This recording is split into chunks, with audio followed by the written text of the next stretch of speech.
ドジャースの正捕手としてチームを支え、打席でも勝負強いバッティングで首位打者争いをリードしているウィル・スミス選手、ムーキー・ベッツ選手がホストを務めるオンベースにゲスト出演し、キャッチャーというチームを支える重要なポジションについてや、大谷選手についてやカーショウ投手を受けることについてなど話していました。Welcome to On Base presented by Geico. Get more baseball, get more with Geico. I am your host, Mookie Betts, and today we have a 3-time All-Star, 2-time World Series champion, and one of the best catchers in the game, my teammate, Will Smith. How you doing, bro? I'm good. Thanks for having me here, man. Thanks for coming on. I know you don't do stuff like this, so hopefully we can kind of get you out of your shell a little bit and get you to talk, get the fans to kind of know who you are. First, we start with a game called On Base, Off Base. It's kind of whether you're in or you're out. Mm-hmm. First thing is the four major U.S. cities are New York, LA, Chicago, and DC. Are you in or out on that? Yeah. Most people, it's usually New York, LA, and Chicago. Yeah. DC is the fourth, I guess. The fourth is like, are you in or out on that? Yeah, definitely the three. Fourth is the nation's capital, I guess, DC. So yeah, I'm in on that. So. You not Atlanta. No, not Atlanta. I was thinking maybe Miami might be there. Yeah. But I'm gonna go with DC just because I think I'm in on this. So you're in on this one. Yeah, I'm in on that. I don't even know what another. I think Miami would be the only other. Yeah, Miami was the first one that came to mind that you didn't name. So what about this? The ABS challenge system is gonna be good for the game. I have so many mixed feelings about it. All right, let's hear them. As a big leaguer, as a player, you want every call correct, right? You don't want to get screwed on the umpire missing a call, right? Both sides. I'm the catcher, so pitching, I don't want him to miss calls, and hitting, I don't want to, get a strike call and miss 3 inches outside. But I think I've always liked that about baseball, where it's you can get a bad call and you just have to deal with it. That's kind of, it's always referred to as a game of life, and just dealing with the bad call and going on. Knowing the umpire can make a mistake. I like that. I like that about it. You like the human element of it. I like the human element, right? You can also get a good break, right? You can miss a strike call and now your 2-1 is the 1-2. But yeah, I don't know. I also think it's probably great in the big leagues, but kids watch our game, right? And literally all of a sudden they're thrown to a box and they don't have ABS. And they don't see us dealing with a bad call or a good call or whatever. So, I more worry about how it's going to affect the game as a whole, as opposed to just, we're competing in 162 in the postseason and all that. But yeah, I don't know. So you're in between. I feel like for me, I think the challenge system may be okay because it's not every pitch. So in the second inning, that, like you said, you may be down 1-2 instead of 2-1. But in the ninth inning, when things really kind of it gets down to crunch time. I think that's when a lot of challenges and a lot of things will happen, and I think that's where the game really changes a lot. I remember a couple times I've gotten punched out in the 8th and 9th inning on a ball that's 3 inches off the plate, but I've also not, like you said, not struck out on a pitch that caught the corner. So I think late in the game it'll be all right, but I just wonder how it's going to affect the umpires, because the umpires are not going to, Yeah, they're already, I call it domed up a little bit about it all.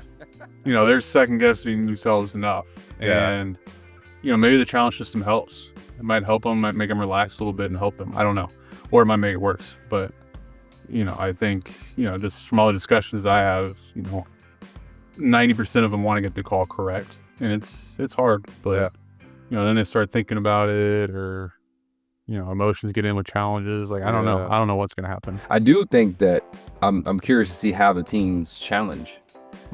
Are the young guys going to be able to challenge?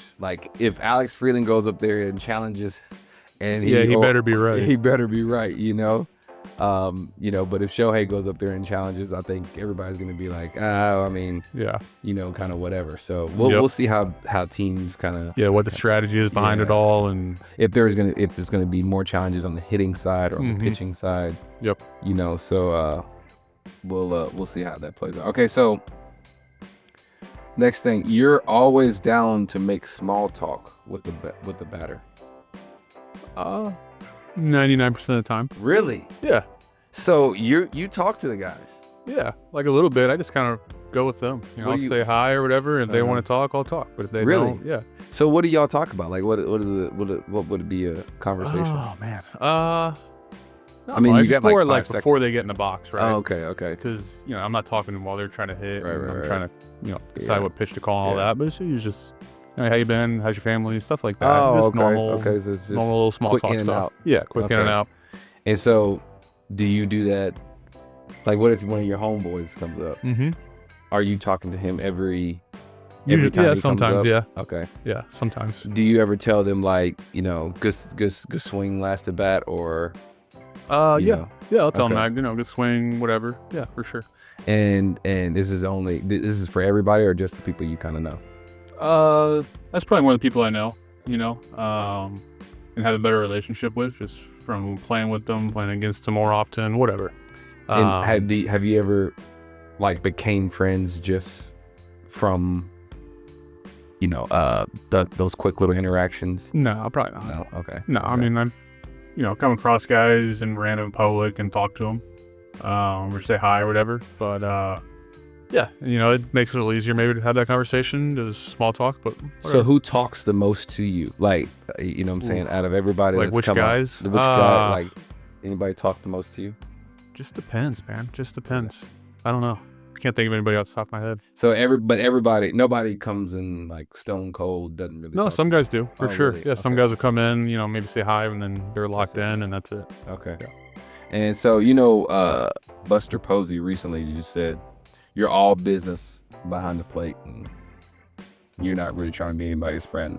But and I don't think he means that in a necessarily a negative way, but you're definitely are a lot of business. I'm definitely all business, but I'll say hi, and then, you know, when it's time to like lock in after a couple seconds, I'm locked in.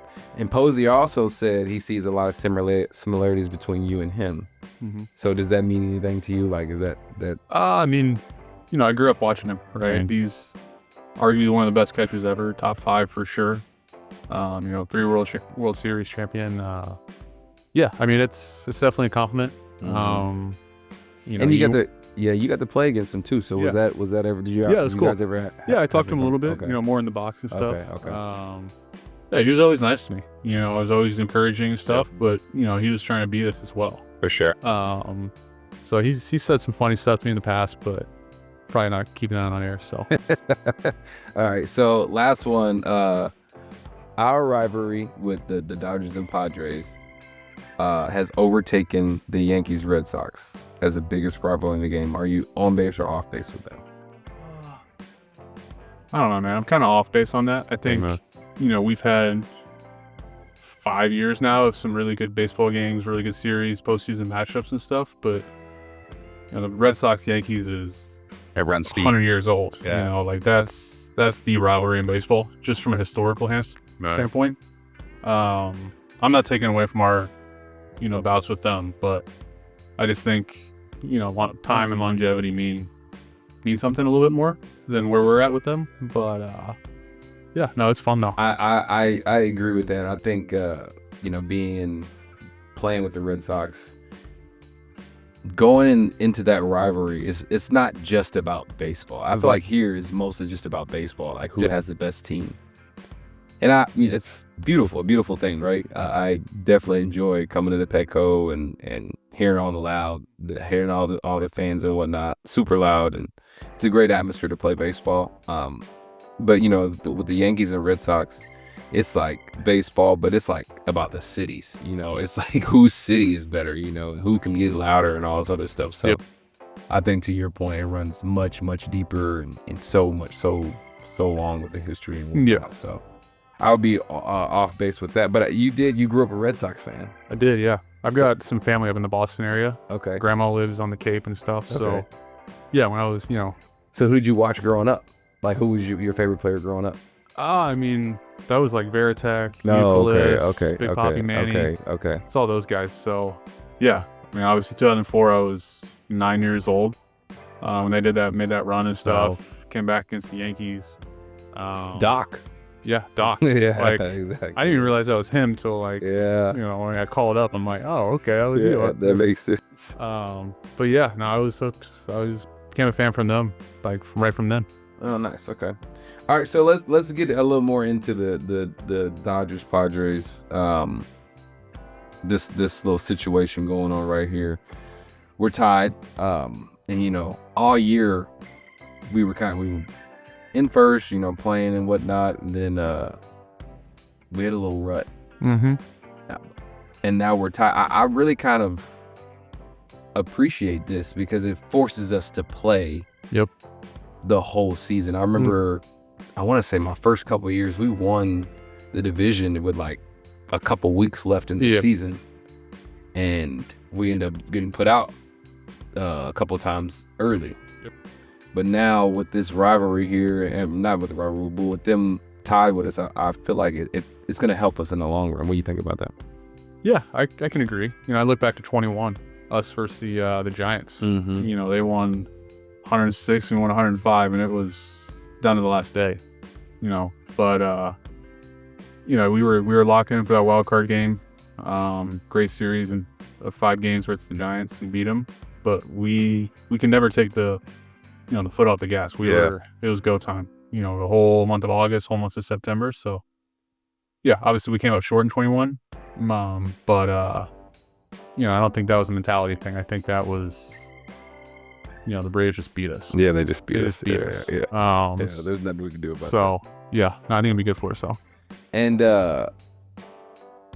they added these guys in the bullpen and O'Hearn, and I mean they're good, man. Yeah, they're really good. They're really a ball club, but we are too. So I think it's gonna be all right. Everything's gonna be cool. So then 2020, we ended up winning, but you didn't catch the last out. You were I was DHing that day. At that time.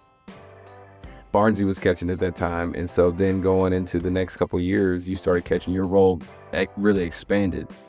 And what do you think was the reason? Not for you personally. What do you think was the reason that your role started to expand? Like, what do you think you got better at? Everything. Obviously. I've always hit pretty well in the big league, so understanding more situations, maybe that side of the ball. But I think just catching, having better relationship with pitchers, gaining their trust, gaining the staff's trust as well on the plate, especially in bigger games, and making the right decisions, making the right calls, having all the right discussions before the game or after the game. I'm just talking through things and really, showing I'm understanding what's going on, what needs to be done in this situation versus this situation. More just managing the game as opposed to one hitter at a time kind of a mentality. What and something you just said kind of plays into now. Like, you have so many pitchers essentially to manage, right? Yep. And then we're adding guys at the deadline. We're bringing up guys. Mm-hmm. How do you manage that? Like, like, because you can't just because it says, this guy doesn't hit fastballs away or sliders. Well, how do you know that this guy's going to execute? How do you make this guy comfortable to execute? Like, what are these things? How do you do that?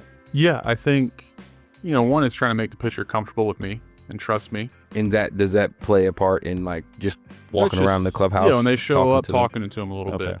Obviously, you've been super clutch this year for us. A lot of big hits, another walk-off homer. Doc called you kind of like the Freddie 2.0. Whatever that. I know, right? How do you see yourself or like your role on this team? Because everybody talks about Shohei, myself, Freddie, whatever, X, Y, and Z.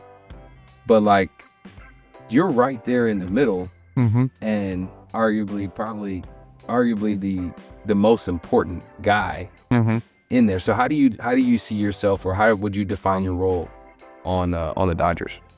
Yeah, I mean, I think the catching is more important than the hitting. You know, just gotta be a rock back there for those guys.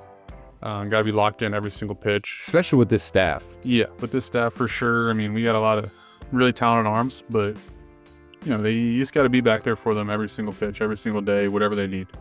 Then yeah, the hitting, you know, it's right there in the middle of the top. Like, for me, it's more no one's on, get on base, and then when guys are on base, try and drive them in. And so you don't put a whole lot of pressure on yourself from the offensive side. It's no, I still do. Okay. You know, I still have, you know, really high expectations of myself and what I'm trying to do, and you know, just really trying to stick to my approach. I'm trying to trust what I'm trying to do in that at bat. You know, really having a plan, and just trying not to do too much. Just taking what the game's giving me. I think that's important. You know, trying not to be like Shohei, trying to hit 50 homers every year. Like it's just not gonna happen, right? But I can get on base, right? I can let Freddie drive me in, or you know, move a guy over, or a guy on second, try to drive him in. Like that's what I'm trying to do. And going back a little bit, I know I talked about the relationships that you have to build with the pitchers. Is it hard when you get somebody like Blake Snell, Glasnow, Roki, and this is your first year catching Shohei as well? Like, is it hard developing not just a personal relationship with them, but like that pitcher-catcher relationship with guys that you haven't really caught, but they're super talented. They've done it essentially, I'm not gonna say their way, but they've done it a certain way, and now they come over here. Like, is that hard? It's definitely tough. You know, because you know, I think we have a very good system with the Dodgers between myself, Fryer, Connor, Danny. You know, we have very good system and very good, you know, way we do things. I think it's made us really, really good the last 5-6 years or whatever.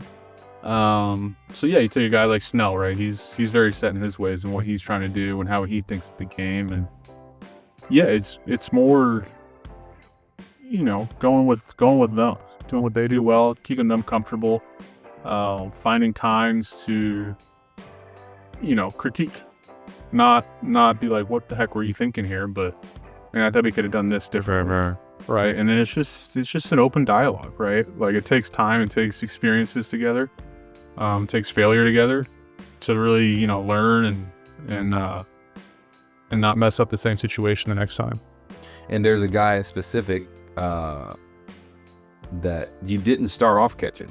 He had his own catcher, and then you caught his 3,000th strikeout in Kershaw. And so how has it been catching him? And you know, because when you see him all the time, like we've seen him with, I've been with him with, like, this is my 5th year with Kershaw. It's almost sometimes like you forget that he's Clayton Kershaw and his stats and everything. And so how was it, you know, really kind of getting to know him and now getting to catch him, catching his 3,000 strikeout, you know, now you guys are really on the same page. Yeah. You know, there's no shaking and really going on. Yeah, so. It's definitely been a whirlwind a little bit. You know, he's arguably one of the best pitchers ever. Like, you can argue it, right? And yeah, when I came in as a rookie, it was tough. You know, it was tough trying to learn him. He's tough. I mean, he gets frustrated, right? We see it. That's just him competing. Like, it's not like a personal attack or anything like that. And so yeah, it's just talking to him. It's trying to get to think what he's thinking, really understanding how his stuff plays and what he's seeing. And it's just experience. It's just being back there, and you know, seeing what he's doing and really getting an understanding of how hitters react and different hitters see him and what really plays. And you know, now, I mean, I feel like the last couple of years we've been pretty much on the same page, and for the most part, you know, you're never always gonna be on the same page. But I mean, yeah, I think, you know, we got a pretty good relationship now, and it's been fun. It's been really fun seeing him, you know, clip these milestones and yeah, all of that.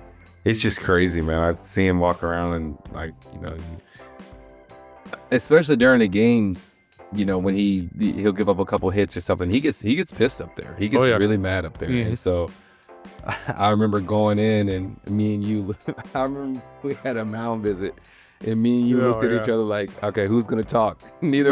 No, that was I did not want to go out there. And you start walking in. I started walking. Oh, you had gosh, to come. I know how this is gonna go. And I gave you that look like I'm not about to say nothing. This is on I'm you. walking out. I'm like, Mookie, you better got something. 'Cause I have nothing. You looked at me. Oh. All right. There's the iPad. That's gone. Okay, so Oh, man, that was bad. that was That was about how that meeting went. exactly. That's exactly how the meeting went. I'm sorry, guys. So we're gonna have to go on the fly for a minute. All right. When you're going up and talking to the pitchers, like, do you have certain things that you know you're gonna say, or do you have anything in, like, you know? Yeah, sometimes. Sometimes it's really not saying anything at all. It's just, hey, you're give just me your gonna breather, give man. okay. Like, you're doing great. Just kind of fluff them up a little bit. Keep executing, whatever. Like, there's really nothing to it other than just kind of reset, slow the game down, and whatever. But yeah, there's times. I remember in the World Series last year, Kasperi started Game 5. Yeah. And Joe Kelly came up. He's like, "Hey, if he's nervous, go make a joke." I'm like, Oh, "All right." in the middle of So it. I'm like, what? Like, what do you think? He's like, I don't know. Something about like, last year Miggy was always talking about Sapporo beers and stuff. So I went up today and I'm like, hey man, I don't know exactly what I said, but hey man, like, I want to celebrate tonight. I want some Sapporo beers. Like, you're good. Like, relax. Oh, okay. He's like, oh, you can see him like kind of like shift his mindset from freaking out to like, oh So yeah, down like, like that. we're good. This is still like, it's still serious, obviously, Yeah. but like, all right, the catcher's cracking a little bit of a joke or something, like, I can relax. Yeah. And I think it helped him out a little bit, but that was Joe's idea, saying something like that. Shout out to Joe Kelly. Yeah, right. We miss you, brother. Yeah. All right, so now it's time to bring relief and get more baseball, get more with Geico. We're going to take a look at some moments that were caught on camera during the game. Oh, wow. Oh, it caught it between his knees. Wow. I had not seen this. I at didn't all. see that either. That's a catch. Oh, wow. That's pretty dope. That's cool. That's impressive. He got to that ball in the alley over there. Dude, I didn't realize how much ground he covered Yeah. until we played, and I really get to see how fast he is. But Yeah, he's a good player, man. That was like a football catch, you know? Yeah, they're looking to see if the ball hit the ground at all. Yep. It's been really neat to see like the influx of Japanese, Korean, Asian baseball players coming into the game. Really, just that shows you how international. Yeah, the game's game is, growing. and- It's yeah. スミス選手の落ち着きと冷静な人柄がよく伝わりました。ジョーケリー選手からの緊張しているカステリアス投手に札幌ビールのジョークを言えという話と、その札幌ビールのネタはミゲルロハス選手であったことも印象的でした。さらにカーショー投手が打たれて怒っている時にベッツ選手と一緒に恐る恐るマウンドに行ったエピソードも面白かったです。これからも攻守での素晴らしい活躍を楽しみにしています。